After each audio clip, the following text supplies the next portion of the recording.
gather your party before venturing forth.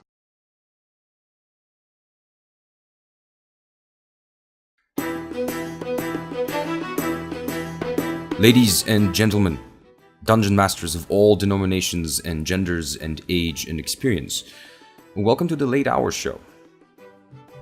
This is part 2 of our little project with the Dungeon Pub, and this is going to be about you, about the dungeon masters, about those who have dared to step on the other side of the adventuring life. Yeah. I don't really have anything better as an intro because this is just going to be a really large ongoing thing. There are so many topics and so many angles that we can cover, so many things that we're going to talk about, and where to start. I sat down and I figured, hey, maybe a little bit of organization might not be bad, but then it hit me, actually. I'm confident about this because back in the day, and even nowadays when I came back to DMing about 3 years ago, I had to go through many of these things that we're going to talk about, and I'm pretty sure that a lot of people who right now are stepping into the life of a DM or have been doing this for a long time and never really have stopped, even on a per adventure basis, actually get to hit these topics, these snags or problems or just revelations that that are just so essential for this hobby. But where to start? Well, yeah, I mean, if you're a new DM or maybe you're looking for insight and ideas into the whole DMing thing, this is going to be about the hows and the whys of DMing. We're going to start from the very beginning, even before we get to the books, before we get to actually sit down on a table and lay our imagination in front of a group of people. And this is going to be about the main things, the core concepts, how I deal with them, how people that are in our group or in my social vicinity deal with them. And then we're going to be talking about a lot of specifics, a lot of things that are even going to be math-based. So there's a whole lot of topics that we're going to cover in just essentially, let's call it Season 1 of the Late Hour Show. But again, this is about you, so this is gonna work so well with your comments, with your just shared communication. So if you feel particularly strongly about what I'm talking about, or you have ideas, or you have insight, or you have experience, post it. Just post it in the comments, send it as a message, just go to Reddit. But yeah, so where do we start? I've actually had this conversation with a person just essentially almost every few months. Somebody's just trying to get into DMing, or maybe has tried a few times, but he has hit the first few snags, and he looks at me and says, "Guy, you're great. How do you do this? How do you start even?" And I'm gonna have to be honest. The first few times that I've had that conversation, it wasn't very constructive. I just started pouring passion and just creativity onto the person, and just overwhelmed with just sheer enthusiasm for what I'm doing. And the person looked back at me and said, "Yeah, okay, I have that too, but I mean, where do I start to channel it?" That's a very good question. So the starting point of any great DM is to actually, as weird as it might sound, don't start from dungeon delving and creating and stuff like that. Kind of like the videos about character creation. Take a step back a little bit. Take this inspiration that you have, put it on pause for a while. It's not gonna go away. Don't worry. We're not talking about months. Just sit down.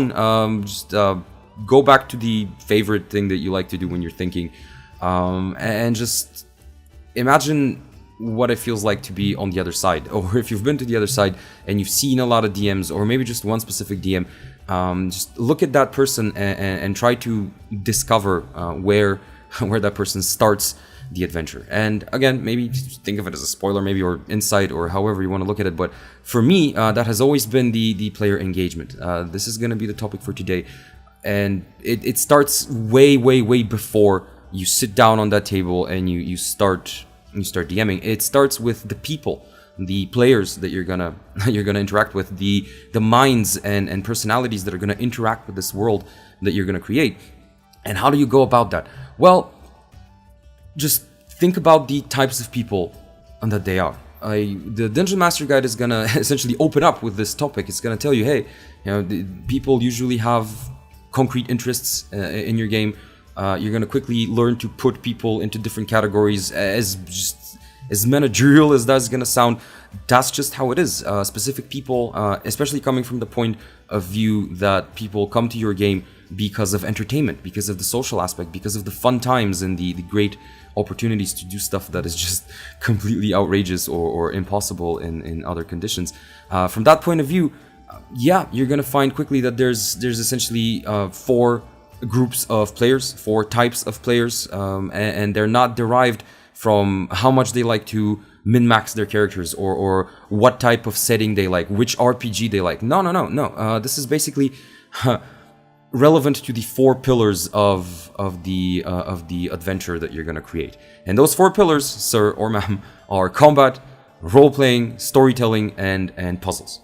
Those are the 4 core experiences that an adventure provides. Now, of course, there's other smaller categories or maybe even just specific combinations that lead into these very characteristic, let's say, types of encounters or situations. But when you look at it from a very simplistic point of view, what this platform, or rather any RPG platform, what it will allow you to do is to create combat situations. You have monster manual, you have the Dungeon Master Guide, you have the player's handbook. It will allow you to create RP situations. Again, not depending on how good of an actor or a voice actor or just overall just how charismatic you are, but rather in the minds of the players, they are these character sheets, they are these concepts, and the situations that you're going to put them in are going to allow for a lot of RP. Storytelling, of course, like how can you have an adventure without even the tiniest little bit of a story behind it? And then lastly, obviously, you're going to have the puzzles, because the game just allows it so well, and you can have all these intricate little secrets and mysteries and all the things that make a good let's say mind game. So with that in mind, looking at those 4 core pillars of your adventure, those are the kind of players that you're going to attract. And if you have 4 people on your table, you can be damn certain that one of them is going to enjoy combat above everything else. That person, guy or girl, irrelevant of class, is going to just stick around and give it all when combat starts. Like, that's just the type of people that this particular pillar of the adventuring craft attracts. That's amazing. You can work so well with that based on what type of NPCs, what type of enemies you put in the game, based off of the locations and the terrain and the battlefield that you can create. This is going to entertain this type of people the most. And to be fair, to be let's say honest and completely out front, in the beginning of my experience with Dungeons and Dragons, and later on other RPGs and other settings, this was me. I'm that type of guy. I'm always gonna start with a fighter. I'm always gonna start with something that smashes things, and it just drives me. I love it. It's so good. So many more opportunities than your average video game, even. And don't get me wrong, I love me some video games, but that's the kind of person I was. And then later on, I really quickly began to notice the same type of people. And point number 2, because I'm going to be completely honest, this type of person is the easiest to accommodate in terms of your DMing craft. Again, because everything that you're ever going to need is in the books and in your just basic understanding of the core mechanics of the game. Battlefield, monsters, boss battles, just right there for your picking. Those guys are gonna love it. Then you move on to let's say pillar number 2, and to me that's storytelling. Like, storytelling is a very, very important piece of your DMing craft. There's DMs that don't like to let's say delve too much into it.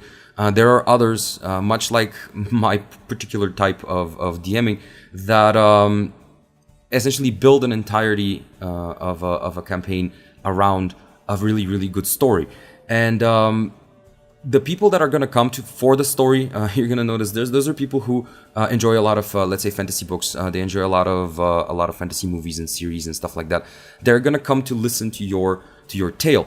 But better yet, here's where D&D can do you one better. Or again, I keep saying D&D because that's the main thing we play. If you're irked by that, I really apologize. Pathfinder is just freaking amazing. Lately we've been playing some Dragon Age, the role-playing game. We've tried a few things. So I just keep saying D&D because, hey man, come on, like, D Gygax made it. You just can't go wrong. So with that in mind, D&D or any RPG, or essentially you the DM, you can go a step further, because now the players can create the story alongside you. And that's a very, very powerful mechanic. That's a very powerful shared social experience that's going to stick. It's going to create memories. It's going to create so many great moments. A DM that is good at storytelling is going to be open in one way or another to this let's say event. And what I've noticed from looking at dungeon masters that are amazing at storytelling is that their stories, their adventures have this fluidity about them. A choice is an important thing, and even railroading to a great extent turns into this fantastical experience that people get to have. Mix and matching points between storytelling with railroading your players, or just putting them in a situation and saying, "Go, just let's see what you do." Mix and matching these is very, let's say, proactive, very great for these types of players. And the better you do it, again, the more these people are going to sit down, they're going to start recording what you do, and they're going to have these just, memoirs of your adventures. Once you get to that point, you know you've done something good. You're an amazing DM. Even if you don't know all the rules, even if you don't know the history behind the particular RPG that you're playing, you've done well. So that's it about storytelling. I have to say, in all fairness, the greatest moments that I've ever had as a DM is when a really good story comes together, based on the input of players, based on the planning and the scheming and that I've done behind the scenes. That's the moments that are really like, oh shit, this is going on. So this is something personal. Again, for other people, it could be combat, it could be something else. But this is the thing that really actually makes me have a really big smile after a D&D adventure. Moving on to pillar number 3, that's puzzles. Puzzles are a big part of role-playing games. They're time sinks, yes, but they're also, let's say, a challenge for the other type of player that's interested in interacting, not just the story. Those players that enjoy, puzzles and mysteries and mind benders and things like that, like limericks, they're gonna love having a good puzzle at some point in the adventure. The more important the puzzle, the more important the placing of your puzzle, the better. And very quickly, much like combat, much like storytelling, you're gonna see these standardized tropes in puzzles. Combat, like, oh yeah, sure, like a wave of zombies with a necromancer behind them. Storytelling, right? Oh yeah, there's a plot twist, like this guy is not the good guy, he's the bad guy. It's the same with puzzles. Like, there are puzzles that have been used, are being used, and forever are gonna remain a staple in any RPG. But I believe that this particular pillar of dungeon mastering is the most challenging one, because here your creativity is going to come to bear the most. Like, no matter how well thought your combat is, you never know how the dice are going to go. Like, you might kill somebody might just destroy the encounter. Just go with the flow, be cool, laugh it off. No matter how amazing your story is and how well you thought of it, you never know what idea the players might come up with. Like, maybe you put a few things in front of them and they just go the completely wrong direction, or just the completely right direction if you're open to that kind of stuff. But with puzzles, it doesn't really work that way. You know how they say the trap maker's art is a strange thing? Well, yeah, this is essentially my point with this. A good puzzle, a really well thought of puzzle, can be the core of not only a gaming session, not only an entire afternoon or an entire evening of just amazing role-playing, but it can also be the backbone of an entire adventure campaign. If you do it well, if you prepare well enough, and if you know the people that are gonna come are gonna enjoy this, then, sir, this is the thing for you. And lastly, I know we're not going into puzzles that much because, to be fair, puzzles are something intimate for a DM. Like, a good DM always has those few puzzles that are just waiting in storage, and you can just take them out at any point if you feel like it, or just the overall let's say direction of the adventure isn't going as you planned. But the reason why I'm not gonna delve into puzzles too much is because we're gonna have a separate video about each and every one of these pillars later on and how they get to add to your adventure. But puzzles, that's gonna be the longest video, and it's gonna have the most material in it, because a good puzzle, again, is just a very finely tuned source of entertainment. And then lastly, RP. Now here's you can call it many things, like RP, social encounters, NPCs, whatever you want to call it. This is the moment where your players get to interact with your adventure without necessarily having to follow the dice. Like, this is where players can bring in, their voice acting capacity, or maybe just their inspiration off of the art that they saw, or maybe they've had a really bad day at work and they coming in and they're like, man, I'm just gonna give it all. See, this is why RP is very important. This is why social encounters are very important in an adventure, because that's where a dungeon master and his or her players get to interact with each other the most. And much like combat, much like storytelling, to me personally, as a DM, social encounters are one of my finest, finely tuned, let's say, points about DMing. I enjoy it. I love it. I love doing voices. I love creating NPCs. Again, just saying it right now because this is going to be really good. We're going to have an entire, let's say, series of videos about how to make a really good NPC for your campaign. But this is what essentially social interactions are for. So you can guide your players. You can be the invisible guiding hand, presenting them with information that could be false or right, giving them this sense of the world that they're going to be playing in, or just the region or the village or the town or wherever you are. Unless, of course, we're talking about some barren wasteland campaign where, oh wait, we're doing that right now, and there's still amazing NPCs in it, because again, stemming from the point that NPCs are going to be the voice of your world. They're going to be the representation of the world that you have created. It's not going to be the monsters. It's not going to be the bosses. It's going to be the NPCs. So thinking of it from this point of view, and that's why this is so important. Players get to interact with your world through you, but you get to interact with them through your NPCs and through your puzzles and through your combat and through your storytelling. So with all of that in mind, these are the four pillars, and they're gonna attract these specific type of players. You know, if you have a guy or a girl who's very charismatic as a person, not as a character, he or she is very attuned to their inner artistic side. They maybe do a few voices, or maybe they're a professional voice actor. Come on, you know who I'm talking about. Like, they're gonna love RPing. They're gonna love the social situations. They're gonna love that they can just, you know, shed their skin and show what they can do. To be or not to be. Not to be. If you have people who like to maybe crunch numbers, or maybe they're history buffs, or maybe they're just in tune with their inner warrior, then throw combat at them. Just throw monsters, throw stats, throw items, throw just pluses and minuses and stuff like that. And they're gonna love it. They're gonna enjoy so much. Guess you wanna gamble with your life? Casino's good as places, any.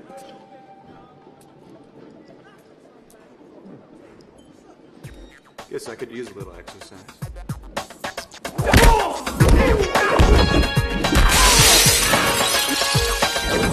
If you have those, you know, less let's say active people that are just, you know, really just engaged by a great story, then go on, sit down, write something down. You're quickly gonna see that your imagination is gonna take you a lot of places, especially because of your own sources of inspiration. What is it? Your father's lightsaber. This is the weapon of a Jedi Knight. Not as clumsy or random as a blaster. An elegant weapon for a more civilized age. And then you're quickly going to see that you share them with these players. Like, these people also love to read maybe some of the same books that you do, or love the same music that you do, or enjoy the same shows and movies. And then, of course, lastly, you're going to have those people that will enjoy sitting on that table for 4 hours thinking about, what does that note mean? In Sir Thomas's secret chamber, I found the bone of an ox, the tooth of a lion, the feather of an eagle, and the hair of man. The points of the star represent the 5 murdered girls, but the cross is what we're now interested in. Right? They're gonna be the puzzle guys. They're gonna be the mystery girls. They're gonna be the people who love, you know, just detective books and House MD and stuff like that. So this is essentially this interaction is called player engagement. A good DM will make a really good adventure. A great DM might not make the greatest adventure, but he or she will engage the players into that adventure better than anyone else. And I think I stand behind this. What makes a really great DM is his or her capacity to engage the people that are on the table. I stand behind this very firmly because, again, just completely honest, straight talk. A lot of my adventures have not been that, let's say, mechanically sound. story-wise, I've had mishaps, or maybe I forget something and then we remember a month later. Again, I'm just gonna say that happened too often. Just throwing that out there. But I'm kidding. I'm joking. I've had these moments as well, but where I really began to be more than just a guy who can sit down and write a story and crunch the math for combat and create a good NPC and just throw a Rubik's Cube at the middle of the table, I began to see how I engage the players that are sitting on the table. I began to plan how I'm gonna engage these people, and that really brought my adventures another step forward. Then after I started doing that, it was immediately obvious, like the way that you control the room and the table, just feedback, people coming to you at the midpoint break when food arrives, or essentially just after the adventure or the day after, and they look at you and they comment with this fervor, like, I really love how that happened and stuff like that. And the point that somebody sat down and did it, and it's essentially a creation of somebody, is no longer important. It was an event, like it was a great thing that people got to share, all because of this capacity that I began to grow into, the capacity to engage people on the table in specific ways. Second to last point I'm going to make in this video is that people are not always clear-cut. Essentially, actually, to be completely fair, they never are. You're never going to have the straight-up combat guy. You're never going to have the straight-up RP girl. No. There's a mixture in all of that. People are a mixture between these four, maybe even more. Like, some people have very specific, let's say, taste and interest.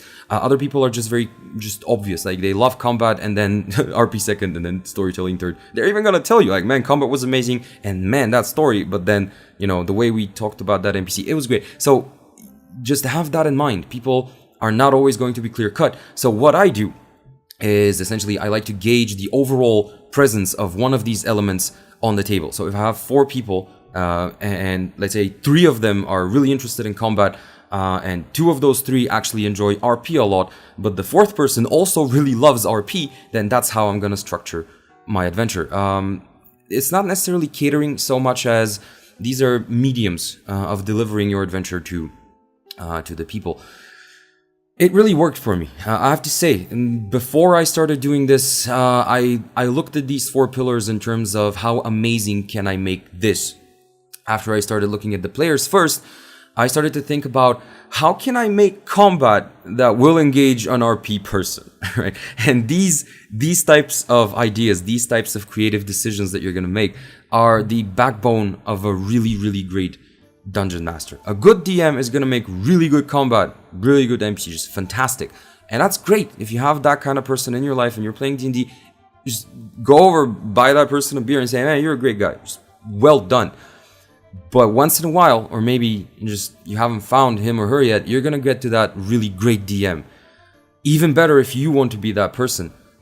Right now, I'm gonna say it. If you're aiming for that, you're a fantastic person and you should stick with it. In order for that to happen though, in order to gauge that DM, or for you to be that DM, player engagement is going to be where it starts, because a really great DM is going to start there, I believe. I've seen it in the really the greats among dungeon masters, and I've been emulating it ever since I got the idea, and I can just gauge, like, month after month, these adventures just become better and better and better and better. Not only because of this, but mainly that's one of the reasons why. So just to kind of summarize and wrap it up, you're gonna have many people coming and going to your adventures. The better you are, more of them are gonna stick. Don't feel bad if anybody doesn't stick around for too long. It's not because of your, let's say, quality. That's almost never the main reason why people don't stick to D&D. Don't forget, you're bringing something to the people that's already, a product of its own. So people are gonna look at D&D before they look at your adventure. There's that too. But where player engagement comes to play is that the better you do it, the broader the audience you're gonna have. You're gonna see that people that you never thought would have fun with D&D will want to play D&D with you because they see or hear or just sit during the game and they look at what's going on. They're like, man, this is amazing stuff.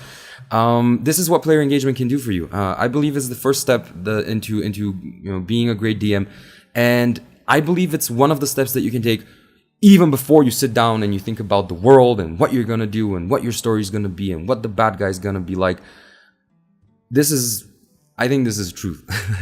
Way before those things, you can just sit down and of course, I mean, if you don't have even a beginner group going on, then this is going to be a little bit more difficult. But as you are picking up the players, as you are creating the group that you're going to play with, look for these things. Hey, even feel free to ask people, like, what do you enjoy most about RPGs? And people are going to tell you, man, I love combat, I love storytelling.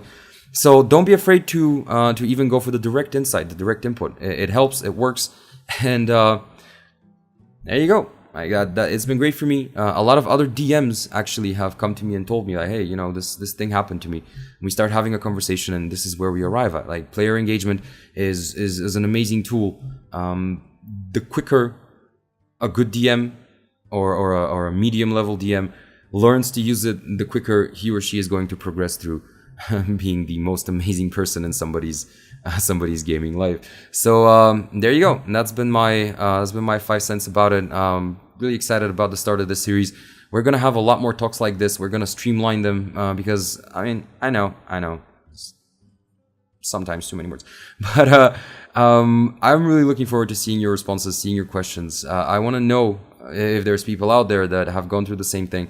And one thing that I'm gonna just throw out there is that we're gonna have specific 8-hour shows that are gonna be based around just your questions, your suggestions. So that's coming, and just go and be amazing. If you think about DMing, if you've already tried, if you sat behind that other side of the table, then you're already amazing. No matter how well you did or what type of feedback people gave you, you took that step. That's great. Have my respect, and just go make a great adventure. I have nothing else. Just go.